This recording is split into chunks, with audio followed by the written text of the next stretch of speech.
சர்வ வல்லமுள்ள தேவனாகிய கர்த்தருக்கு மகிமை உண்டாவதாக. கர்த்தருக்கு பிரியமானவர்களே, இந்த நாளிலும் கூட நாம ஒரு விசேஷித்த செய்தியை கேட்கும்படி கர்த்தர் நமக்கு இரக்கம் பாராட்டுவாராக. இந்த செய்தி ஒவ்வொருவருக்கும், அதாவது வேதத்தை நேசிக்கக்கூடிய, வேதத்தின் ரகசியங்களை அறிந்து கொள்ள வேண்டும் என்று நினைக்கக்கூடிய ஒவ்வொரு பரிசுத்தவான்களுக்கும், விசுவாச குடும்பங்களுக்கும் இது மிகுந்த பிரயோஜனமாக இருக்கும் என்று நான் விசுவாசிக்கிறேன்.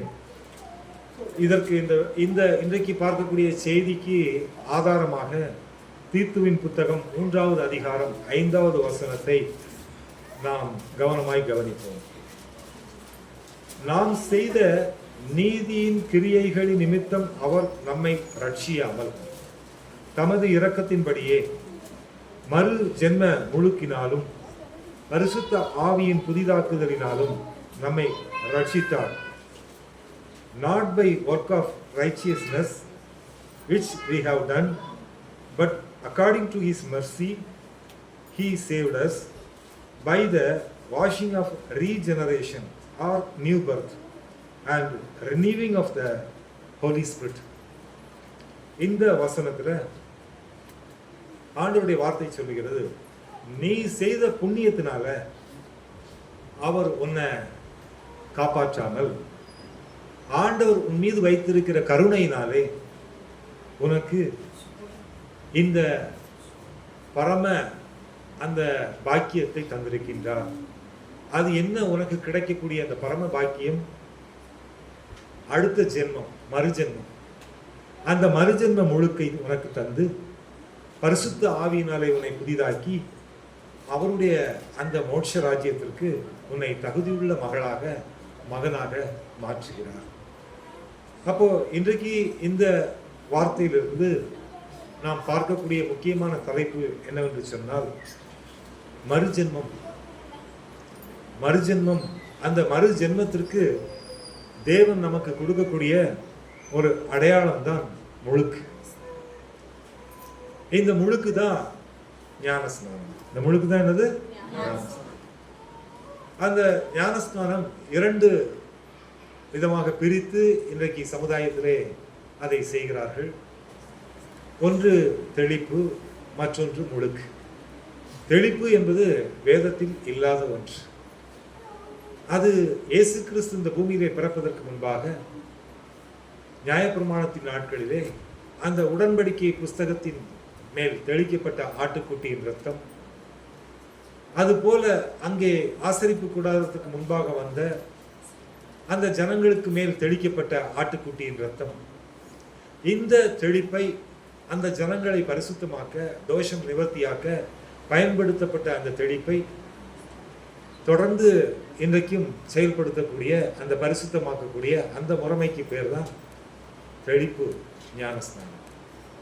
ஆனால் பரிசுத்த தேவன் எப்பொழுது மாம்சத்திலே இந்த பூமியிலே வெளிப்பட்டாரோ, தன்னுடைய இரத்தத்தை சிந்தினாரோ, அவர் அவருடைய பிள்ளைகளுக்கு அருளின அந்த இரத்தம், அவர் சிந்தின இரத்தம், அந்த இரத்தத்தினால் உண்டாகிய புதிய உடன்படிக்கைக்கு முழுக்குதான் முக்கியமே தவிர தெளிப்பு செயல்படாது. அல்லேலூயா. அதனால்தான் இந்த வசனம் மிக தெளிவாக அப்போஸ்தலனாகிய பவுல் மூலமாக தீத்துவுக்கு சொல்லப்படும் போது, மறுஜென்மம் முழுக்கினாலும். அப்ப எப்போ ஒரு மனிதனுக்கு அந்த முழுக்கு வருகிறதோ அப்பொழுதுதான் அவன் மறு ஜென்மத்திற்கே அவன் உத்தரவாதியாக மாறுகிறான். வேத புத்தகத்துல மறு ஜென்மம் என்பதற்கு, அடுத்த ஜென்மத்திற்கு எது முக்கியமாக தேவை என்று சொன்னால், இந்த முழுக்கு ஞானஸ்நானம் கம்பல்சரி, முக்கியமாக தேவை. அல்லேலூயா. அதைத்தான் இந்த 2 பிளஸ்ஸிங்க ஆண்டவங்க போட்டிருக்கிறார். அந்த பரம பாக்கியத்தை பெற்றுக்கொள்வதற்கு பரிசுத்த தேவன் 2 விதமான ஆசீர்வாதங்களை, 2 விதமான செயல்பாடுகளை இந்த பூமியிலே தருகிறார். ஒன்று மறுஜென்ம முழுக்கு, மற்றொன்று பரிசுத்த ஆவியின் புதிதாக்குதல். இந்த 2 விஷயங்களும் ரொம்ப முக்கியமான ஒரு காரியமாக இருக்கிறது. அநேகர் இன்றைக்கு இந்த மறுஜென்ம முழுக்குள்ள நம்ம சபையில கர்த்தர் நம்மை தகுதிப்படுத்தி இருக்கிறார். பரிசுத்த ஆவியின் புதிதாக்குதலினாலும் நம்மை தகுதிப்படுத்தி இருக்கிறார். இன்றைக்கும் இந்த ஞானஸ்நானம், பேப்டிசம் சர்வீஸ், இந்த ஞானஸ்நானத்தை குறித்த அந்த உறுதியான உடன்படிக்கையை குறித்து நாம் ஒரு சில விளக்கங்களை இன்றைக்கும் பார்க்கும்படி பரிசுத்த தேவன் நமக்கு உதவி செய்வாராக. நம்முடைய ஆண்டவர் வானத்தையும் பூமியும் உண்டாக்கினவர். உண்மையா பொய்யா? ஆமா. பரிசுத்த தேவன் வானத்தையும் பூமியும் உண்டாக்கின தேவன். ஆமா. அவர் அவருடைய ஜனங்களை எகிப்தின் அடிமைத்தனத்திலிருந்து அவர்களை மீட்டாரா இல்லையா? மீட்டார். மீட்பதற்கு தேவன் செய்த உடன்படிக்கை என்ன? ஆட்டுக்குட்டியின் ரத்தம். என்ன ரத்தம்? கடைசியா அந்த எகிப்திலிருந்து அந்த ஜனங்களை வெளியே கொண்டு வருவதற்கு, அடிமைத்தனத்திலிருந்து அவர்களை ஆசீர்வாதத்திற்கு நேராக கொண்டு வருவதற்கு பரிசுத்த தேவன் அங்க யாத்திராகமம் புத்தகத்தை படிக்கும்போது அங்க அவர்களோடு பண்ணக்கூடிய ஒரு உடன்படிக்கை, ஆட்டுக்குட்டி, அடிக்கப்பட்ட ஆட்டுக்குட்டி, அந்த ஆட்டுக்குட்டியினுடைய ரத்தம் வாசல் நிலைக்கால்களிலே தெளிக்கப்பட வேண்டும். அப்படி அடிக்கப்பட்ட ஆட்டுக்குட்டியின் ரத்தம் வாசல் நிலைக்கால்களிலே தெளிக்கப்பட்ட போது அந்த வீட்டுக்குள்ள சங்காரத்துடன் நுழைய முடியவில்லை. அந்த வீடு அழிவை காணவில்லை. அந்த வீடு வெளிச்சத்தின் வீடாக மாறினது. அப்ப அந்த தெளிக்கப்பட்ட ஆட்டுக்குட்டியின் ரத்தம், ஒரு வீடு அந்த ஆட்டுக்குட்டியினுடைய ரத்தத்தை தெளிக்கப்படும் பொழுது அந்த வீட்டிற்குள் அந்த அந்த இருளின் அதிகாரம் செயல்படாது. அந்த வீடு வெளிச்சத்தின் வீடாக மாறுகிறது. அங்கே பாழாக்கும் சங்காரத்தினுடைய கிரியைகள் நடைபெறாது. அதுதான் பழைய ஏற்பாட்டில் பார்த்தோம். அது தேவன் கொடுத்த அந்த உடன்படிக்கை, ஆட்டுக்குட்டியின் ரத்தத்தின் உடன்படிக்கை. அந்த உடன்படிக்கை பழைய ஏற்பாடு. புதிய உடன்படிக்கை தான் இயேசு கிறிஸ்துவின் ரத்தம். அல்லேலூயா. அதைத்தான் உங்களுக்கு சொன்னேன். தெளிப்பு என்பது ஆட்டுக்குட்டியின் ரத்தம், முழுக்கு என்பது ஆட்டுக்குட்டியானவரின் ரத்தம். அல்லேலூயா. இன்றைக்கு அந்த ரத்தத்தை குறித்து தான் நான் இப்பொழுது உங்களுக்கு இந்த ஞானஸ்நானம், பேப்டிசம் சர்வீஸ், இங்க குழந்தை ஞானஸ்நானம், வாலிப ஞானஸ்நானம், சாவு ஞானஸ்நானம் அதெல்லாம் எதுவும் கிடையாது. ஒரே ஞானஸ்நானம். கொலோசியர் புத்தகத்தை படித்து பார்த்தால் அங்கே சொல்லப்பட்டிருக்கிறது ஒரே ஞானஸ்நானம். என்ன ஞானஸ்நானம்? ஒரே பேப்டிசம் தான். டபுள் ட்ரிபிள் அதெல்லாம் கிடையாது. கர்த்தருக்கு பிரியமானவர்களே, பரிசுத்த வேதம் என்ன சொல்லுகிறதோ அதை நாம் செயல்படுத்தும் போது மட்டும்தான் நமக்கு ஆசீர்வாதம். அதை எடுத்தவங்க படிங்க. ஒரே ஞானஸ்நானமும் அப்படி யாராவது எடுத்தா படிக்கணும். உடனே கிஃப்ட். 1 கொரிந்தியர் 10ஆம் அதிகாரம் 3வது வசனம். காட் பிளஸ் யூ வரும்போது அப்புறம் கிஃப்ட் வாங்கிங்க. அந்த வசனத்தை படிங்க.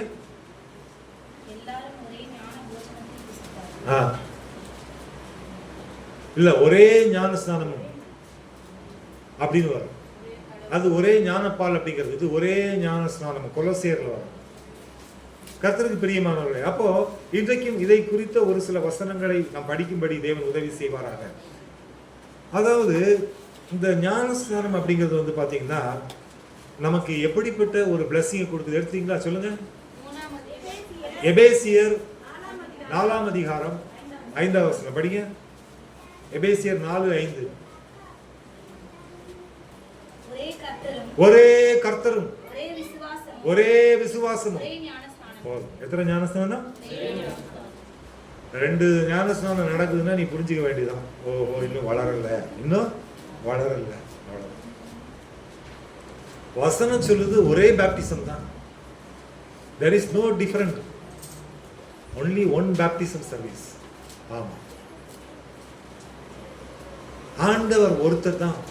அவர் கொடுக்கக்கூடிய ஞானஸ்நானமும் ஒரே ஞானஸ்நானம் தான். அப்போ இந்த ஞானஸ்நானம் எதற்காக கொடுக்கப்படுகிறது? எதற்கு நம்ம அந்த ஞானஸ்நானத்தை எடுக்கணும்?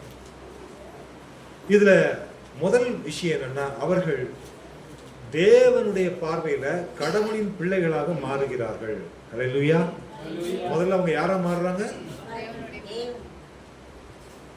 இரண்டாவது, கடவுளுடைய அந்த வீட்டின் பிள்ளைகளாக மாறுகிறார். முதல்ல கடவுளின் பிள்ளைகளாக மாறுகிறார்கள். இரண்டாவது, கடவுளுடைய வீட்டின் பிள்ளைகளாக மாறுகிறார்கள். அல்லேலூயா.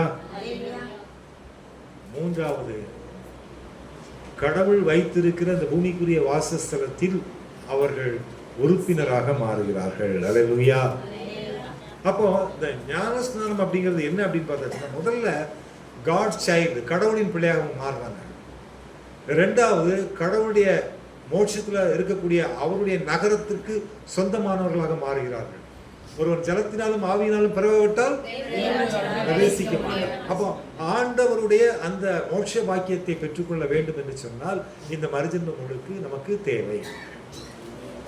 மூன்றாவதாக அவர்கள் சபையிலே, பூமியிலே தேவனால் உண்டாக்கப்பட்ட அந்த சரீரமாகிய சபைக்கு சொந்தக்காரர்களாக, கடவுளுடைய அந்த பங்காக, அந்த சபையின் உறுப்பினர்களாக அவர்கள் மாறுகிறார்கள். அல்லேலூயா. இந்த மூன்று விஷயங்கள் ரொம்ப முக்கியமான விஷயம்.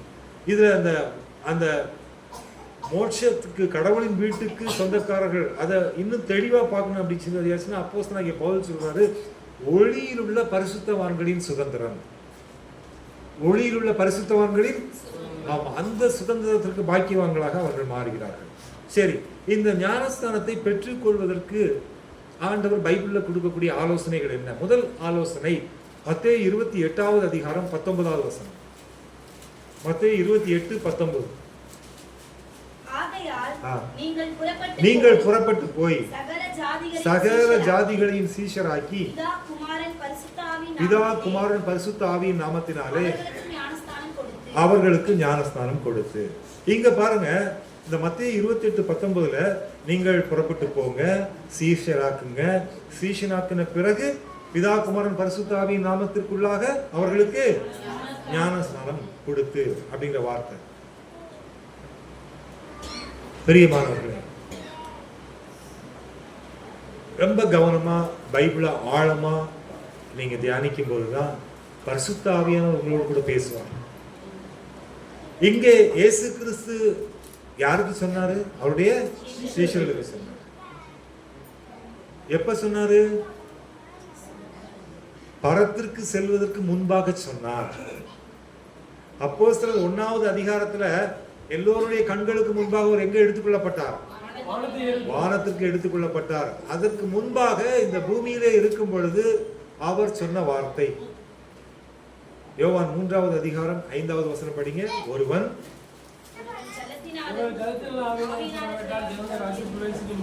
ரொம்ப அழகா பிரபு படிச்சார். ஒருவன் தண்ணீரினாலும் ஆவியினாலும் பிறவாவிட்டால் கடவுளின் அந்த வீட்டிற்குள், கடவுளின் ராஜ்யத்திற்கு, கடவுளின் தேசத்திற்குள் அவனால் நுழைய முடியாது.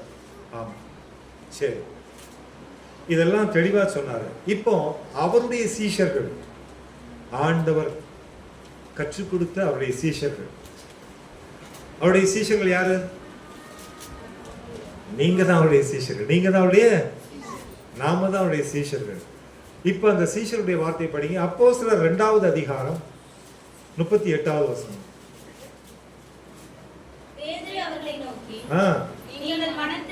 நீங்கள் மனம் திரும்பி ஒவ்வொருவரும்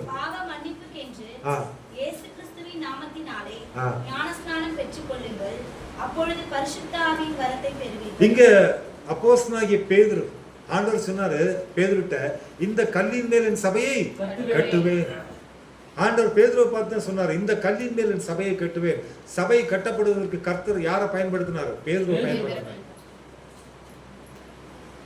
சபை உருவாவதற்கு முதல் அஸ்திபாரமே பேதுரு தான். அந்த பேதுரு இங்கே அவன் மூலமாக பரிசுத்த ஆவியானவர் பேசின வார்த்தை தான் இங்கே அப்போஸ்தலர் 2:38. அங்க 2 விஷயம் சொல்லப்பட்டிருக்குது. ஒன்று பாவ மன்னிப்பு, மற்றொன்று பரிசுத்த ஆவியின் வரம். யோவான், அதாவது யோவான் ஸ்நானகன் கொடுத்த ஞானஸ்நானம் மனம் திரும்புதலுக்கு ஏற்ற ஞானஸ்நானம். ஆனால் இங்கே புதிய ஏற்பாட்டில் அப்போஸ்தலர் 2:38 கொடுக்கப்பட்ட ஞானஸ்நானம் பாவ மன்னிப்பை பெற்றுக்கொள்ளும் ஞானஸ்நானம், பரிசுத்த ஆவியின் வரத்தை பெற்றுக்கொள்ளும் ஞானஸ்நானம். 2 பிளஸிங்ஸ் இருக்கு. ஒன்னு பாவ மன்னிப்பு, இன்னொன்னு பரிசுத்த ஆவியின் வரம். பாவங்கள் மன்னிக்கப்படணும்னா இயேசு தம்முடைய ஜனங்களின் பாவங்களை நீக்கியவர்களை, ஆரம்பமே அப்படிதான் ஆரம்பிக்கும். இயேசுன்னா அதுக்கு அர்த்தம் என்னது? தம்முடைய ஜனங்களின் பாவங்களை நீக்கியவர்களை. பாவ மன்னிப்பு யார் மூலம் தான் உண்டாகும்? இயேசு மூலமா தான் பாவ மன்னிப்பு. வேற யார் மூலமாகவும் பாவ மன்னிப்பு கிடையாது. மனுக்குலத்தின் பாவத்தை மன்னிக்க வந்தவர் தான் இயேசு. அப்ப அதைத்தான் இங்க அப்போஸ்தலனாகிய பேதுரு சொல்றாரு. பாவம் மன்னிப்பு, இரண்டாவது பரிசுத்த ஆவியின் வரங்கள். பரிசுத்த ஆவியின் வரங்கள் எத்தனை மொத்தம்? ஆமா, 9 வரங்கள் இருக்கு. அந்த 9 வரங்கள், அந்த 9 வரங்கள்ல ஒண்ணுதான் தீர்க்க தரிசனம்.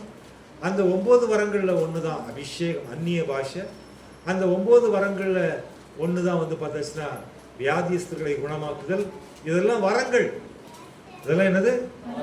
நேற்று முந்தானால ஒரு பிரதரோ சிஸ்டரோ யாருன்னு ஞாபகம் இல்லை, பேசும்போது சொன்னாங்க, பிரதர் இன்னும் எனக்கு ஆமாம் சென்னையில் சொன்னாங்க, இன்னும் எனக்கு அபிஷேகம் கிடைக்கல பிரதர், அதுக்காக ஜெபம் பண்ணீங்க. என்ன அபிஷேகம் கிடைக்கலையா? ஏம்மா என்னாச்சு? அந்நிய பாஷை வரலையே எனக்கு, அந்நிய பாஷை வரலையே எனக்கு. நான் நினச்சேன் இன்னும் நீ குழந்தையாவே இருக்க. இன்னும் எப்படி இருக்க? குழந்தையா. ஏன்னா உனக்கு சத்தியம் தெரியல. சத்தியத்தை அறிவீர்கள், சத்தியம் உங்களை. அந்நிய பாஷை என்பது அங்க அது அபிஷேகம் கிடையாது, அது வரம். It's a gift from God. சத்தியம் சத்தியம் சத்தியம் உள்ள வரும்போது தான் ஆண்டவர் வேலை செய்ய ஆரம்பிப்பார். சத்தியம் உள்ள வரும்போது ஆண்டவர் வேலை செய்ய ஆரம்பிப்பார். பலமாய் அந்நிய பாஷை பேசக்கூடிய ஒரு பொண்ணு, அவங்களுக்கு நான் ஜெபமே பண்றது கிடையாது, அப்படி ஜெபம் பண்ணிட்டு விட்டுருவேன், அவ்வளவுதான். கடந்த நாட்களில் சென்னை போயிட்டு இருக்கும்போது எனக்கு ரொம்ப பலவீனமா இருக்கு பிரதர், ஜெபம் பண்ணுங்க அப்படின்னாங்க. ஜெபம் பண்ணா உருண்டு விடுறாங்க.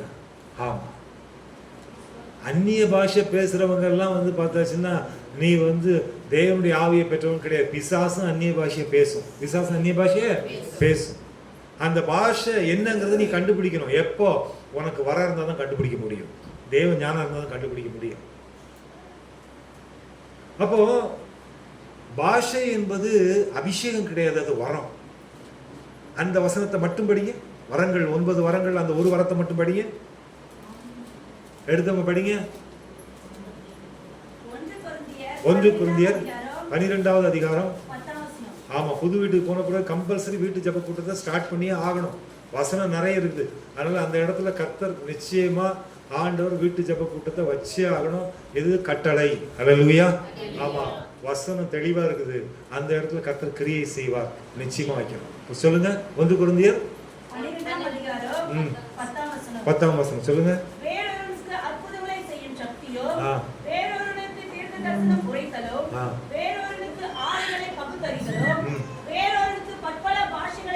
வேறொருவனுக்கு பற்பல பாஷைகளை போதும். இது வரங்கள், வரங்கள்ல வரக்கூடிய லிஸ்ட். இதுக்கும் அபிஷேகத்துக்கு சம்பந்தமே. அப்ப அபிஷேகம்னா யாரு? அபிஷேகம் பெற்றவங்க யாரு?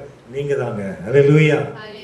நீங்க ஒவ்வொருவரும் அபிஷேகம் பெற்றவர்கள். பக்கத்துல கை பிடிச்சு சொல்லுங்க, நான் அபிஷேகம் பெற்றவள், நான் அபிஷேகம் பெற்றவள். ஹல்லேலூயா. அப்போ இங்க வசனம் சொல்லுது. அப்போ இந்த blessing எப்ப கிடைக்குதுன்னா, நீ இங்க இயேசு கிறிஸ்துவின் நாமத்தினால ஞானஸ்நானம் பெற்றுக்கொள்ளும் போது கர்த்தர் உனக்கு பாவ மன்னிப்பின் நிச்சயத்தை கொடுக்கிறாரு, பரிசுத்த ஆவியின் வரத்தை கொடுக்கிறார். ஹல்லேலூயா. அடுத்து இந்த ஞானஸ்நானத்தை குறித்து இன்னொரு அருமையான வசனத்தை ரோமர் 6வது அதிகாரம் 3-4 வசனங்களை படிங்க. ரோமர் 6:3-4.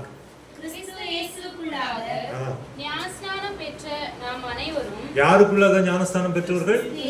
கிறிஸ்து இயேசுவுக்குள்ளாக. ஆமா, நல்ல ஞாபகம் வச்சு. கிறிஸ்து இயேசுவுக்குள்ளாக ஞானஸ்நானம் பெற்ற நாம் அனைவரும் அவருடைய மரணத்திற்குள்ளாக அறியாமல் இருக்கிறீர்களா? தேவன் மரித்தார், அவருடைய மரணத்துக்குள்ளாக தான் நீ ஞானஸ்தானம் பெற்றிருக்க. அப்ப தேவன் உயிர்த்தாரா இல்லையா? அப்ப நீயும் உயிர்ப்பிக்கப்படுவ. ஹல்லேலூயா. யாரெல்லாம் கர்த்தராகிய இயேசு கிறிஸ்துவுக்குள் ஞானஸ்தானம் பெறுகிறார்களோ நிச்சயமாக அவர்களுக்கு உயிர்த்தெழுதல் உண்டு. ஹல்லேலூயா. இன்னைக்கு எத்தனையோ லட்சக்கணக்கான ஜனங்கள் வேற பேப்டிசம் எடுத்தவங்க மறுபடியும் கூட்டமா இன்றைக்கு ஞானஸ்தானம் எடுத்துக்கிட்டே இருக்கிறாங்க உலகம் முழுவதும். ஆமா, ஏன்னா உயிர்த்தெழுதலில் பங்கு இங்க பரிசுத்த வேதம் சொல்லுகிறது. ஆகவே அங்கே பிதாவின் மகிமையினாலே கிறிஸ்து மரித்தோரிலிருந்து எழுப்பப்பட்டது போல கர்த்தராகிய இயேசு கிறிஸ்துவுக்குள் ஞான ஸ்நானம் எடுத்த ஒவ்வொருவரும் புதிதான ஜீவன் உள்ளவர்களாய் இயேசு உயிர்த்தெழுப்பப்பட்டது போல அவர்களும் உயிரோடு எழும்புவார்கள். ஹல்லேலூயா.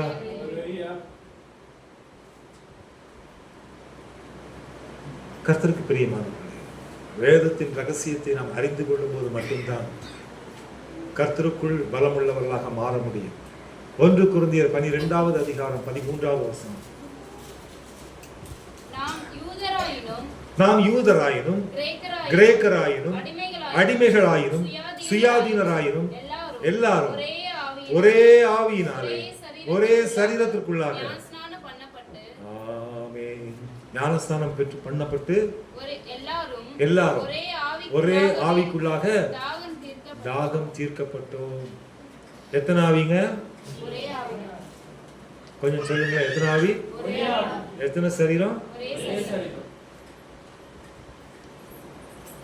அந்த சரீரத்துக்கு சொந்தக்காரர் யாரு? இயேசு. அங்க எத்தனை ஆவி இருந்துச்சு? அங்க 3 ஆவி இல்ல. எத்தனை ஆவி இருந்துச்சு? ஒரு ஆவி தான் இருந்துச்சு.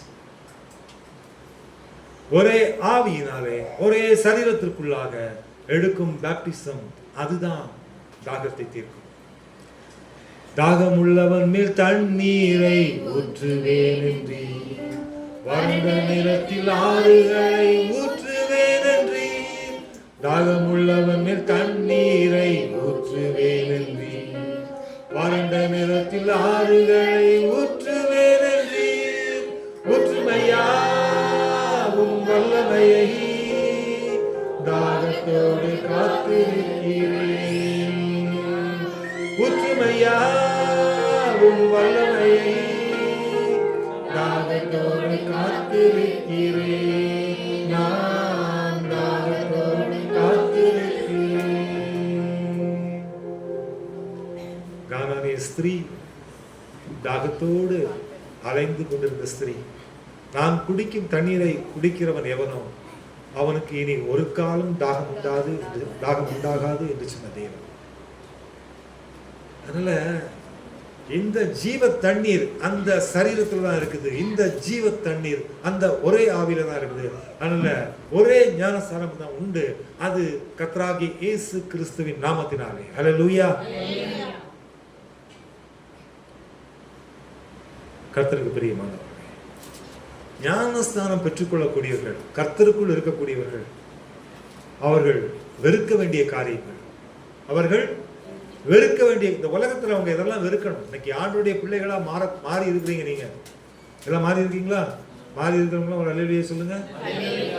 அவர்கள் வெறுக்க வேண்டிய காரியங்கள். இப்போ ஒருத்தர் எடுக்க போறாங்க, அவங்களும் தெரிஞ்சுக்கணும் வெறுக்க வேண்டிய காரியங்கள் எதெல்லாம் நீங்க வெறுக்கணும். படிங்க கலாத்தியர் 5வது அதிகாரம் 19, 20, 21 படிங்க.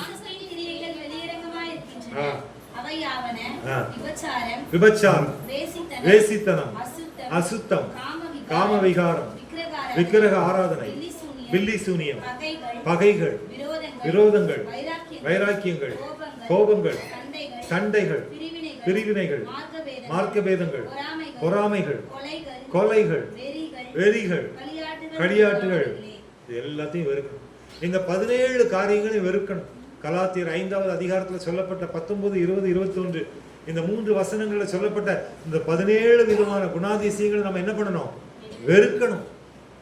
அதை நேசிக்க கூடாது, அதை வெறுக்கணும். 3 விதமான வெறுப்புகள் நமக்கு வேணும். இந்த முதலாவது வெறுப்பு அதுதான் இப்ப பார்த்தோம். இரண்டாவது நாம் எவைகளை வெறுக்க வேண்டும்? 1 யோவான் 2வது அதிகாரம் 15, 16, 17. 1 யோவான் 2வது அதிகாரம் 15, 16, 17 படிங்க. உலகத்தில் உள்ளவைகளிலும் அன்பு கூறாதிருங்கள். ஒருவன் உலகத்தில் அன்பு கூர்ந்தால் அவனிடத்தில் பிதாவின் அன்பு இல்லை. ஏனெனில் மாம்சத்தின் இச்சையும் கண்களின் இச்சையும் ஜீவனத்தின் பெருமையுமாகிய உலகத்தில் உள்ளவைகள் எல்லாம், இந்த உலகத்தின் பெருமை, இந்த உலகத்தின் வீண் ஆடம்பரம், மாம்சத்தின் இச்சை, கண்களின் இச்சை, ஜீவனத்தின் பெருமை, இதான் இந்த உலகத்தின் பெருமை, இதான் இந்த உலகத்திற்கு வீண் ஆடம்பரம். வீண் ஆடம்பரத்தினால இன்னைக்கு எத்தனையோ பேர் கடன் பாரங்கள்ல மாட்டி சிக்கி சின்னாபின்னமாகறாங்க. வீண் ஆடம்பரங்கள்னால குடும்ப வாழ்க்கையில் இருக்கக்கூடிய சமாதானத்தை இழந்து போயிருக்கிறாங்க. வீண் ஆடம்பரங்கள்னால தங்களுடைய பிள்ளைகளை பறி கொடுத்தவங்க இருக்கிறாங்க. வீண் ஆடம்பரங்கள்னால பிள்ளைகளை பறி கொடுத்தவர்கள் என்று சொன்னால் செத்து போன பிள்ளைகள். பிள்ளை ரொம்ப தொந்தரவு தாங்க முடியல. நான் +2 பாஸ் பண்ணியாச்சுன்னா எனக்கு இந்த எஃப்செட் வாங்கியே ஆகணும், எனக்கு கொடுத்தே ஆகணும்னு கமிட்மெண்ட் கொடுத்தான். இரவு பகலாக படித்தான். கடைசியில் பாஸ் பண்ண அன்னைக்கு காலையிலேருந்து அழுதுட்டு இருக்கிறான். இன்னும் எனக்கு வண்டி வாங்கி கொடுக்கல. இன்னைக்கே கடைக்கு போனோம், லோனை போட்டு கஷ்டப்பட்டு 2.5 லட்ச ரூபாயில் வண்டி வாங்கி கொடுத்தோம். ஆமாம், அந்த வண்டியில் 3 பேரோட வேகமாக போய் லாரி பின்னாடி ஹெல்மெட் போட்டுருந்தும் தலையை விட்டு 3 பேரும் ஸ்பாட்லேயே செத்தாங்க. அதில் என் பையனும் ஒருத்தன் அப்படின்னு சொல்கிறாங்க. வள்ளலார் பஸ் ஸ்டாண்ட்ல நடந்த சம்பவம். கர்த்தருக்கு பிரியமானவர்களே, வீண் பெருமை. வண்டியாவது பாஸ் பண்ணல, டாடி வாங்கி கொடுத்தாரு. யாரு? வண்டி நல்லா இருக்கும், ஆனா பிசாசு என்ன சொல்லுவான்? ஒடுக்க சொல்லுவான். என்ன சொல்லுவான்? அப்பதான் உயிர் எடுக்க முடியும். தேவன் விரும்புவது உன்னை ஆசீர்வதிக்க வேண்டும், பிசாசு விரும்புவது உன்னை சாகடிக்க வேண்டும். ரெண்டுக்கும் டிஃபரன்ஸ். கர்த்தருக்கு பிரியமானவர்களே, எங்க நீ இரண்டாவது வெறுக்க வேண்டிய காரியம் இந்த உலகத்தின் பெருமை, இந்த உலகத்தின் வீண் ஆடம்பரம். இதை நீ வெறுக்கணும். இது இரண்டாவது வெறுக்கக்கூடிய காரியம். மூன்றாவது நீ எதை வெறுக்க வேண்டும்? படிங்க. 1 பேதுரு 2வது அதிகாரம், 1 பேதுரு 2வது அதிகாரம் 10, 11, 12.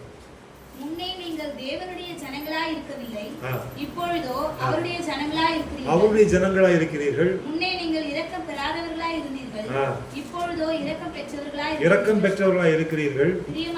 பிரியமானவர்களே, அந்நியர்களும் பரதேசிகளுமாய் இருந்த எங்கள் ஆத்துமாவுக்கு விரோதமாய் போர் செய்கிற மாம்ச இச்சைகளை விட்டு விலகி புறஜாதிகள் உங்களை அக்கிரமக்காரர் என்று விரோதமாய் பேசும் விஷயத்தில் அவர்கள் உங்கள் நற்கிரியைகளை கண்டு அவற்றின் நிமித்தம் சந்திப்பின் நாளிலே தேவனை மகிமைப்படுத்தும்படி நீங்கள் அவர்களுக்குள்ளே நல் நடக்கை உள்ளவர்களாய் நடந்து கொள்ளுங்கள் என்று உங்களுக்கு புத்தி சொல்லுகிறேன். பாருங்க, இங்க மூன்றாவது நாம் வெறுக்க வேண்டியது என்னன்னா, தூய்மை கேடுது, சண்டை போடுதல் மற்றும் நாம ஒரு சில காரியங்களை பாராட்டக்கூடிய வைராக்கியம். தூய்மை கேடு, சண்டை போடுதல், வைராக்கியம், இது நம்முடைய வாழ்க்கையில காணப்படக்கூடாது. இதுதான் மூன்றாவது வெறுக்க வேண்டிய காரியம். கர்த்தருக்கு பிரியமானவர்களே, இப்படி 3 விஷயங்களிலே நாம் அவைகளை வெறுத்தவர்களாக காணப்பட வேண்டும். அல்லேலூயா. அடுத்து ஒரு முக்கியமான பாயிண்ட் போறோம். என்ன பாயிண்ட்? எல்லாரும் சேர்ந்து சொல்லுங்க. என்ன பாயிண்ட்? இந்த கிறிஸ்தவர்களாகிய நாம், கர்த்தருக்கு பிரியமானவர்களே, பிதா குமாரன் பரிசுத்த ஆவியாகிய, எப்படி? பிதா குமாரன் ஒரே கடவுளை விசுவாசிக்க வேண்டும். பிதா வேற, குமாரன் வேற, பரிசுத்த ஆவி வேற கிடையாது. அது யாருக்கு தெரியும்னா, தேவனோடு சஞ்சரிக்கிறவங்களுக்கு தெரியும், பைபிளை ஒழுங்கா படிக்கிறவங்களுக்கு தெரியும், வேதத்தின் ரகசியங்களை அறிந்தவர்களுக்கு தெரியும். நான் எந்த பைபிள் காலேஜுக்கும் போகல, நான் 7 வருஷம் பைபிள் காலேஜ் படிக்கல. ஆனால் பாஸ்டர்ஸ் என்ன எப்படி கூப்பிட்றாங்க தெரியுமா? He is the Bible scholar அப்படின்னு கூப்பிட்றாங்க. அதுக்கு விளக்கம் கூட எனக்கு தெரியாது. He is the Bible scholar அப்படிங்கிறாங்க. இன்ட்ரடியூஸ் பண்ணும்போது என்ன, he is the pastor and also he is the Bible scholar அப்படிங்கிறாங்க. பைபிள் காலேஜுக்கே போகாத எனக்கு கிடைச்ச சாட்சி, he is the Bible scholar. Hallelujah. எனக்கு ஆச்சரியமா இருந்துச்சு. பரிசுத்த ஆவியானவர் நம்மை வழி நடத்தும் போது அவர் சகல சத்தியத்திற்குள்ளும் நம்மை வழி நடத்துவார். அல்லேலூயா. பாருங்க, இங்க வசனம் சொல்லுது, பிதா குமாரன் பரிசுத்த ஆவியாகிய ஒரே கடவுள். எப்படி? 1 யோவான் 5வது அதிகாரம், 1 யோவான் 5வது அதிகாரம் 5வது வசனத்தை படிங்க. ஒரு நிமிஷம். இயேசுவானவர் தேவனுடைய குமாரனே அன்றி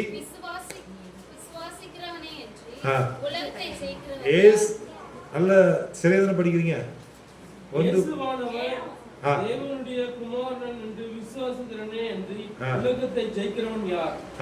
இங்க இந்த 1 யோவான் 5வது அதிகாரத்துல அடுத்து இப்போ 8வது வசனத்தை படிங்க. ஆவி, ஜலம், ரத்தம் என்பவைகளை இம்மூன்றும் ஒருமைப்பட்டிருக்கிறது. நல்ல கவனமா கவனிங்க. எப்படி கவனிக்கணும்? கவனமா. பூலோகத்திலே சாட்சி இடுகிறவைகள் 3. எதெல்லாம்? ஆவி, ஜலம், ரத்தம் என்பவைகளை இம்மூன்றும் ஒருமைப்பட்டிருக்கிறது. அல்லேலூயா. அந்த 3 எப்படி இருக்கான்? எப்படி இருக்கான்? அடுத்து 7வது வசனம் படிங்க. பரலோகத்திலே சாட்சியிடுகிறவர்கள் 3, பிதா, வார்த்தை, பரிசுத்த ஆவி என்பவர்களே, இம்மூவரும் ஒன்றாய் இருக்கிறார்கள். இந்த 3 எப்படி இருக்கிறாங்களா? எப்படி இருக்காங்களா? ஒன்றாய் இருக்கிறார்கள். நல்ல கவனமா கவனிங்க. இந்த 7வது வசனத்துல சொல்லப்படக்கூடியது பரலோகத்திலே சாட்சியிடுகிறவர்கள். எங்க? பூலோகத்துல இல்ல. நல்ல கவனமா கவனிக்கணும். பரலோகத்திலே சாட்சியிடுகிறவர்கள் மூவர். இம்மூவர் எப்படி இருக்கிறாங்களா? ஒன்றாய் இருக்கிறார்கள் அப்படிங்கிற வார்த்தை இங்க சொல்லப்பட்டிருக்கிறது. பிதா, வார்த்தை, பரிசுத்த ஆவி. இங்கே பூலோகத்திலே சாட்சியிடுகிறவர்கள் 3, ஆவி, ஜலம், ரத்தம். இப்ப நல்ல கவனமா கவனிக்கணும். இப்ப 6வது வசனத்தை படிங்க. இயேசு கிறிஸ்துவாகி இவரே ஜலத்திலும் இரத்தத்திலும் வந்தவர். ஒரு நிமிஷம். எப்படி வந்தவர்? ஜலத்தினாலும். இப்ப பூலோகத்துல சாட்சியிடுகிறது எதெல்லாம்? ஜலம், இந்த ரெண்டும் வந்துருச்சா? இந்த ரெண்டு இந்த வசனத்துல வந்துருச்சா? இப்போ ஜலத்தினாலும் ரத்தத்தினாலும் வந்தவர். ஜலத்தினாலே மாத்திரமல்ல, ரத்தத்தினாலும் வந்தவர் ஆவியானவர். சத்தியமாகியார் ஆவியானவரே. யார் அந்த ஆவியானவர்? கர்த்தரே. கர்த்தருக்கு பிரியமானவர்களே, இந்த பூலோகத்திலே சாட்சியிடுகிற ஆவி, ஜலம், ரத்தம், இந்த மூன்றும் ஒருமைப்பட்டிருக்கிறது. அதுதான் கர்த்தராகிய இயேசு கிறிஸ்து. அல்லேலூயா. அவர் ரத்தம் சிந்தினார். ஜலத்தினாலே சாட்சியாக நம்மை அவருடைய பிள்ளையாக மாற்றுகிறார். இன்றைக்கு சத்திய ஆவியானவராக நம்மோடு கூட இருக்கிறார். அதனால பூலோகத்திலே சாட்சியிடுகிற 3, பரலோகத்திலே சாட்சியிடுகிற 3. பிதா, நித்திய பிதா. அடுத்து வார்த்தை. ஆதியிலே வார்த்தை இருந்தது, அந்த வார்த்தை தேவனாய் இருந்தது, அவரே தேவன். 3வது பரிசுத்த ஆவி. பரிசுத்த ஆவியானவர் இன்றைக்கு நம்மோடு கூட இருக்கிறவர். அப்போ இந்த 3ம் ஒன்று என்பதை நாம் அறிந்து கொள்ள வேண்டும் என்பதற்காகத்தான் இதை நான் உங்களுக்கு சொல்லுகிறேன். கர்த்தராகிய இயேசு கிறிஸ்துவே ஆண்டவர். கர்த்தராகிய இயேசு கிறிஸ்துவே கிறிஸ்து. கர்த்தருக்கு பிரியமானவர்களே, அப்போஸ்தலர் 2வது அதிகாரம், அப்போஸ்தலர் 2:36 முதல் 41 வரைக்கும் படிங்க. நீங்கள் சிலுவையில் அறைந்த இந்த இயேசுவை தேவன் ஆண்டவரும் கிறிஸ்துவுமாக்கினார் என்று இஸ்ரவேல் குடும்பத்தார் யாவரும் நிச்சயமாய் அறிய கடவர்கள். சிலுவையில் அறையப்பட்ட இயேசுவே ஆண்டவர். சிலுவையில் அறையப்பட்ட இயேசுவே கிறிஸ்து. அல்லேலூயா.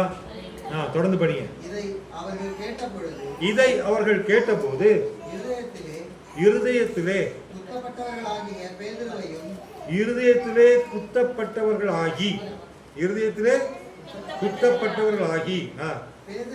பேதுருவையும் மற்ற அப்போஸ்தலரையும் பார்த்து, சகோதரரே, நாங்கள் என்ன செய்ய வேண்டும் என்றார்கள். பேதுரு அவர்களை நோக்கி, நீங்கள் மனம் திரும்பி ஒவ்வொருவரும் பாவ மன்னிப்புக்கென்று இயேசு கிறிஸ்துவின் நாமத்தினாலே, குழந்தைய கொஞ்சம் வெளியே கூட்டு போங்க. ஆமா, இயேசு கிறிஸ்துவின் நாமத்தினாலே ஞானஸ்நானம் பெற்றுக் கொள்ளுங்கள். பாருங்க, இங்க ரொம்ப தெளிவாக சொல்லப்பட்டிருக்கிறது. இந்த அப்போஸ்தலர் 2:36 நீங்கள் சிலுவையில் அறைந்த இந்த இயேசுவையே, நீங்கள் சிலுவையில் அறைந்த இந்த இயேசுவையே தேவன் ஆண்டவரும் கிறிஸ்துவும் ஆக்கினார் என்று இஸ்ரவேல் குடும்பத்தார் யாவரும் நிச்சயமாய். கர்த்தருக்கு பிரியமானவர்களே, அப்ப அவர்கள் இருதயத்தில் குத்தப்பட்டவர்களாகி நாங்க என்ன செய்யணும் ஐயா, நாங்க கேட்கிறாங்க. இப்ப நாங்க என்ன செய்யணும் அப்படின்னு கேட்கிறாங்க. அப்பதான் பேதுரு சொல்றாரு, நீங்கள் ஒவ்வொருவரும் இயேசு கிறிஸ்துவின் நாமத்தினாலே ஞானஸ்நானம் பெற்றுக் கொள்ளுங்கள், அப்பொழுது பரிசுத்த ஆவியின். கர்த்தருக்கு பிரியமானவர்களே, இயேசு கிறிஸ்துவுடைய மரணத்திற்கு பிறகு இந்த பூமியிலே நியாயப்பிரமாணம் நாட்கள் நிறைவேறி புது உடன்படிக்கையின் மத்தியஸ்தராக இயேசு இந்த பூமியிலே நிறுத்தப்பட்ட போது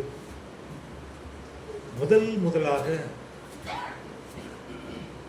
சபைகள் துவக்குவதற்கு முதலாக கொடுக்கப்பட்ட முதல் பேப்டிசம், ஃபர்ஸ்ட் பேப்டிசம் சர்வீஸ். ஆமாம், அதாவது யோவான் ஸ்நானகன் கொலை செய்யப்பட்டான், அவன் கதை முடிஞ்சு போச்சு. அதற்கு பிறகு இங்கே பேப்டிசம் சர்வீஸ் இயேசுவுக்கு பிறகு இந்த பேதுரு மூலமாக பேப்டிசம் சர்வீஸ் ஸ்டார்ட் ஆகுது. ஞானஸ்நான உடன்படிக்கை ஸ்டார்ட் ஆகுது. அதில் ஃபர்ஸ்ட் பேப்டிசம் சர்வீஸ் அதை பேதுரு ஸ்டார்ட் பண்ணுறாரு. அந்த பேப்டிசம் சர்வீஸ்ல 41வது வசனம் படிங்க.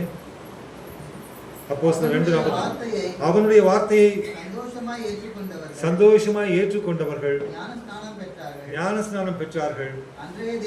அன்றைய தினம் ஏறக்குறைய 3000 பேர் சேர்த்துக் கொள்ளப்பட்டார்கள். எத்தனை பேர் ஞானஸ்நானம் எடுத்தாங்க? ஃபர்ஸ்ட் ஜெனரேஷன்,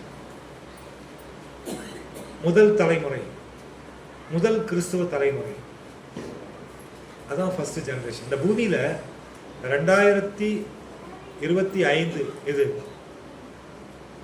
இந்த 2025 ஆண்டுகளுக்கு முன்பாக முதல்ல இயேசு கிறிஸ்துனுடைய மரணத்திற்கு பிறகு, இயேசு கிறிஸ்துனுடைய உயிர்த்தெழுதலுக்கு பிறகு, அங்கே பரிசுத்த ஆவியானவர் இந்த பூமியிலே சீஷர்களோடு பேச ஆரம்பித்த பிறகு, முதல் தலைமுறை இயேசுவோடு வாழ்ந்த, பயணம் செய்த, ஊழியம் செய்த, அற்புதங்களை செய்த இயேசு கிறிஸ்துடைய சீஷர்கள், முதல் தலைமுறை சீஷர்கள், அவங்க கொடுத்த இரத்த சாட்சியாக மரித்த சீஷர்கள், அந்த சீஷர்கள் கொடுத்த first baptism service, the name of Lord Jesus. Hallelujah.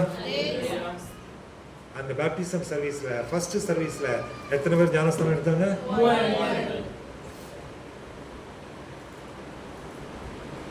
இதெல்லாம் வேதத்தின் ரகசியங்கள். சத்தியத்தை அறிவீர்கள், சத்தியம் உங்களை கர்த்தருக்கு பிரியமானவர்களே, நாம் சத்தியத்தை அறிந்து கொள்ளும் போதுதான் மெய்யான விடுதலையை நாம் பெற்றுக்கொள்ள முடியும். இன்றைக்கும் இந்த ஒரு விசேஷித்த பாப்டிசம், ஞானஸ்நானம், அது ஆண்டவர் நமக்கு கொடுத்திருக்கக்கூடிய ஒரு மிகப்பெரிய பாக்கியமாக காணப்படுகிறது. இந்த பாக்கியத்திற்குள் நம்முடைய திருச்சபையில 56 பேர் நம்ம இதுவரைக்கும் மேல இந்த பாப்டிசத்தை நமக்கு கொடுத்திருக்கிறோம். கர்த்தருக்கு பிரியமானவர்களே, வேதத்தில் சொல்லப்பட்ட வேத வசனத்தின்படி, சத்திய வசனத்தின்படி, ஆமா, பரிசுத்த தேவன் கற்றுக் கொடுத்த வார்த்தைகளின்படி, ஒரே ஆவியினாலே ஒரே சரீரத்திற்குள்ளாக பெற்றுக்கொள்ளக்கூடிய பாப்டிசம். கொலோசியர் 1வது அதிகாரம் 18வது வசனத்தை படிங்க.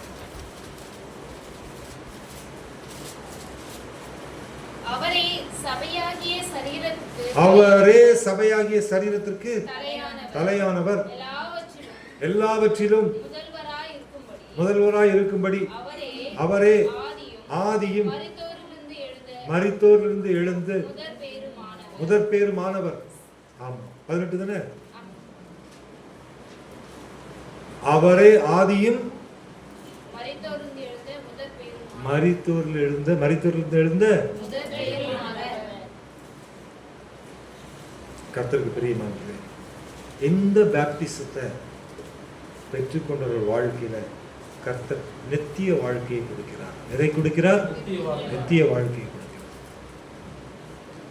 அழிவில்லாத வாழ்க்கையை கொடுக்கிறார். மரணத்தை ஜெயிக்கின்ற வாழ்க்கையை கொடுக்கிறார். இந்த இம்மையிலே நூறத்தனையான ஆசீர்வாதத்தை கொடுக்கிறார். நித்திய ஜீவன் என்ற வாக்குத்தத்தத்தை கொடுக்கிறார். கர்த்தருக்கு பிரியமானவர்களே, அது மட்டுமல்ல, பரலோக ராஜ்யத்திலே கூட்டி சேர்த்து கொள்கிறார், மோட்சத்திலே கூட்டி சேர்த்து கொள்கிறார். இந்த பூமிக்குரிய வாழ்க்கை குறுகின வாழ்க்கை. உண்மையா பொய்யா? குறுகின வாழ்க்கை தானே. யோபின் புத்தகம் 14வது அதிகாரம் 1வது வசனத்துல ரொம்ப அழகா கடவுளுடைய வார்த்தை சொல்லுகிறது. யோபு 14:1. வாழ்நாள் குறுகினவன், சஞ்சலம் நிறைந்தவன். ஸ்திரீயினிடத்தில் பிறந்த மனுஷன் வாழ்நாள் குறுகினவன், சஞ்சலம் நிறைந்தவன். அப்படிப்பட்ட மனுஷனுடைய வாழ்க்கையில கர்த்தர் இந்த பரிசுத்த தெய்வம் பூரண ஆயுசு நாட்களை கொடுத்து, அல்லேலூயா, என்ன ஆயுசு நாட்களை கொடுக்கிறாரு? ஏசப்பா எவ்வளவு பெரியவர். யோபினுடைய ஆயுசு நாட்கள் 70 வயசுல அவன் சாக போற நிலைமையில இருக்கும்போது கர்த்தர் அவனுடைய ஆயுசு நாட்களை பூரணப்படுத்தினார். எப்படி படுத்தினார்? இன்னொரு 140 வருஷத்தை கூட்டி கொடுத்து 210 வருஷம் ஆயுசு நாட்களை கொடுத்தார். அப்போ பரிசுத்த தெய்வத்தின் மீது நம்பிக்கை வைக்கக்கூடிய பிள்ளைகளுக்கு கர்த்தர் என்ன ஆயுசு நாட்களை கொடுக்கிறாரு? பூரண ஆயுசு நாட்கள். எத்தனை மடங்கு ஆசீர்வாதத்தை கொடுக்கிறார்? இம்மையில நூறத்தனையான 100 times blessings, 100 மடங்கு ஆசீர்வாதத்தை கொடுக்கிறார். மறுமையில் என்ன கொடுக்கிறாரு? நித்திய ஜீவனையும். அல்லேலூயா. நித்திய ஜீவன் என்னது? அழிவில்லாத வாழ்க்கை. கர்த்தருக்கு பிரியமானவர்களே, இந்த பெரிய பாக்கியத்தை பெற்றுக்கொள்வதற்கு தேவனால் நமக்கு கொடுக்கப்பட்ட நித்திய நியமம் தான் ஞானஸ்நானம். அல்லேலூயா. அதனால இந்த உடன்படிக்கையிலே அவருடைய இரத்தத்தினால் ஆகிய இந்த உடன்படிக்கையிலே பங்கெடுக்கின்ற அந்த உடன்படிக்கையிலே பாத்திரம் உள்ள அவருடைய பிள்ளைகள் பாக்கியம். எப்படிப்பட்டவர்கள்? அவர்கள் ஆசீர்வதிக்கப்பட்டவர்களாக மாறுகிறார்கள். அவங்க எப்படிப்பட்டவர்களா மாறுறாங்க? கொஞ்சம் சொல்லுங்களேன், எப்படி மாறுறாங்க? ஏன்னா இதுவரைக்கும் அவங்க ஆசீர்வாதம் இல்லாத பாத்திரமா இருந்தாங்க. என்ன பாத்திரமா இருந்தாங்க? ஆசீர்வாதம் இல்லாத பாத்திரம். என்ன பாத்திரம்? ஓட்ட பாத்திரம். என்ன பாத்திரம்? உடைந்த பாத்திரம் நான், அது உமக்கே தெரியும், தேவன் பயன்படுத்துகிறீர், இது யாருக்கு புரியும்? உடைந்த பாத்திரம் நான், அது உமக்கே தெரியும், தேவன் பயன்படுத்துகிறீர், இது யாருக்கு புரியும்? உதவாத என்னில் நீர் உறவானீரே, நீங்க இல்லாம என் வாழ்வு. உதவாத என்னில் நீர் உறவானீரே, நீங்க இல்லாமல் என் பொழுது விடியாதே, நீங்க இல்லாம என் பொழுது விடியாதே, நீங்க இல்லாம என் பொழுது விடியாதே. தேவகுமாரா தேவகுமாரா என்ன நினைச்சீங்க? தேவகுமாரா தேவகுமாரா கொஞ்சம் நினைச்சீங்க. நீங்க நினைச்சா ஆசீர்வாதம் தான், நீங்க மறந்தா எங்கே போவேன்னா? நீங்க நினைச்சா ஆசீர்வாதம் தான், நீங்க மறந்தா எங்கே போவேன்னா? உடைக்கப்பட்ட பாத்திரம் நீ, உதவாத பாத்திரம் நீ, இந்த உலகத்தால் மறக்கப்பட்ட பாத்திரம் நீ.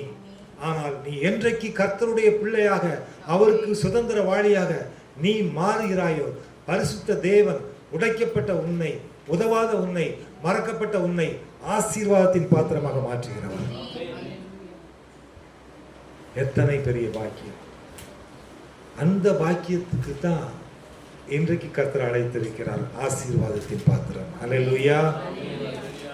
அந்த ஐக்கியத்துல தான் கர்த்தர் இன்றைக்கு நம்மை இணைத்திருக்கிறார். நம்ம என்ன ஐக்கியம் தெரியுமா? ஆசீர்வாதத்தின் ஐக்கியம். என்ன ஐக்கியம்? இது ஒரு blessed fellowship, ஆசீர்வாதத்தின் ஐக்கியம். நிஜமான உண்மை. என்ன உண்மை? நம்மளை எல்லாரையும் கர்த்தர் பிளஸ்ஸிங்கா வைப்பாருங்க. அதனுடைய ஆரம்பம் தான் இது. அல்லேலூயா. ஆரம்பம் தான் இது. அதை நீங்க மறந்துடாதீங்க. நான் இதை எதுக்காக இதை ஆரம்பம்னு சொல்றேன் அப்படின்னா, 200 ரூபாய்க்கு பெட்ரோல் போடுறதுக்கு ரொம்ப யோசிச்சு 200 ரூபாய்க்கு பெட்ரோல் போடுவோம். இப்போ வாரம் 1000 ரூபாய்க்கு போடுறோம். எவ்வளோ போடுறோம்? வாரம் 1000 ரூபாய்க்கு. பெட்ரோலுக்கு மட்டும் 4000லேருந்து 5000 ரூபாய் மாதம் செலவு பண்ணுறோம் அந்த ஊழியத்தில். கர்த்தருக்கு பிரியமான நற்கிரியைகளுக்கு 8000லேருந்து 10,000 செலவு பண்ணுறோம். ஒரு சின்ன திருச்சபை சபையில் ஏதாச்சும் ஒரு கஷ்டங்கள் அப்படின்னா, ஒரு இழப்பு அப்படின்னா எங்கேயோ இல்லாமல் சொல்கிறாங்க. எப்படிங்க அது அப்படின்னு கேட்குறாங்க. நாங்கள் அப்படி தாங்க ஒற்றுமையாக தாங்க இருப்போம், வருமானம் உள்ளவர்களாக தாங்க இருப்போம், எல்லாத்தையும் சேர்ந்து செய்வோங்க, நாங்கள் கொடுக்குறோங்க. என்னங்க எல்லாரும் வாங்குவாங்க, நீங்கள் கொடுக்குறீங்க அப்படிங்கிறீங்க அப்படின்னு சொல்கிறாங்க. கர்த்தருக்கு பிரியமாக. ஏன்னா நாம் ஆசீர்வாதத்தின் பாத்திரம். அல்லேலூயா. நம்ம எப்படிப்பட்ட பாத்திரம்? நேற்று ஒருத்தர் பேசிட்டு இருக்கும்போது சொன்னார், பிரதர் நாங்கள் வெள்ளூரில் மெயினில் 50 சென்ட் இடம் அந்த செதுவாழை பக்கத்தில் இருக்குது, அது நீங்கள் இல்லைங்க பிரதர். அவர் கொஞ்சம் பெரிய ஆள். அவர் சொன்னார் என்கிட்ட. நான் சொன்னேன், அவர்கிட்ட சொன்னேன், இல்லை நாங்கள் 1 ஏக்கர் பார்த்துட்டு இருக்கோம். 1 ஏக்கர்? அவர் அதிர்ச்சியாக பார்க்குறாரு. எப்படி அது 1 ஏக்கரா? ஏதோ ஓரமாக இந்த மாடியில் ஏதோ நடத்திட்டு இருக்கிறீங்க, 1 ஏக்கர் இடம் பார்க்குறீங்க. நான் சொன்னேன், எங்கள் இப்போ இருக்கிற இடம் சின்னது, ஆனால் எங்கள் மனசு பெருசு. அல்லேலூயா. பூமியும் அது நிறைவும் கர்த்தருடையது. கர்த்தர் சொல்லாகும் அவர் சொல்லாகும் அவர் கட்டளையிட கர்த்தர் எங்க ஐக்கியத்துல எண்ணி முடியாத அதிசயங்களையும் பெரிய காரியங்களையும் அவர் நிச்சயமாக செய்வார். அல்லேலூயா. ஆமா, ஏன்னா நாங்கள் கிறிஸ்துவின் சரீரத்தினுடைய ஐக்கியம், கிறிஸ்துவின் இரத்தத்தின் ஐக்கியம். அல்லேலூயா. ஆமா, நாம் என்ன பாத்திரம்? ஆசீர்வாதத்தின் பாத்திரம். அதை படிப்போம், ஜெபிப்போம். 1 கொரிந்தியர் 10வது அதிகாரம். படிங்க. நாம் ஆசீர்வதிக்கிற ஆசீர்வாதத்தின் பாத்திரம் கிறிஸ்துவினுடைய இரத்தத்தின் ஐக்கியமா இருக்கிறது அல்லவா? நாம் பிக்கிற அப்பம் கிறிஸ்துவினுடைய சரீரத்தின் ஐக்கியமா. நான் கிறிஸ்துவினுடைய சரீரத்தின் ஐக்கியம், நான் கிறிஸ்துவினுடைய இரத்தத்தின் ஐக்கியம், நான் ஆசீர்வாதத்தின் பாத்திரம். என்ன பாத்திரம்? ஆசீர்வாதத்தின் பாத்திரம். ஏன்னா இயேசு அவருடைய சரீரத்திற்கும் இரத்தத்திற்கும் பங்காளி நான். அவர் ஆசீர்வதிக்கிறவர், அதனால நான் ஆசீர்வாதத்தின் பாத்திரம். அல்லேலூயா. இன்றைக்கும் கர்த்தருக்கு பிரியமான அன்பு தேவனுடைய பிள்ளைகளே, பரிசுத்த தேவன் நம்மை ஆசீர்வதிக்கிறவர். இன்றைக்கு இந்த பாப்டிசம் என்பதை குறித்து ஒரு சில தெளிவான விளக்கங்களை நாம் பார்க்கும்படிக்கு தேவன் நமக்கு இரக்கம் பாராட்டினார். மெய்யாகவே இந்த வார்த்தையை கேட்ட, இந்த வார்த்தையின் சத்தத்தை கேட்ட உங்கள் ஒவ்வொருவரையும் தேவன் தாமே ஆசீர்வதிப்பாராக. அல்லேலூயா. God bless you. கர்த்தர் உங்களை ஆசீர்வதிக்கட்டும். தொடர்ந்து கர்த்தருடைய நாமத்தினாலே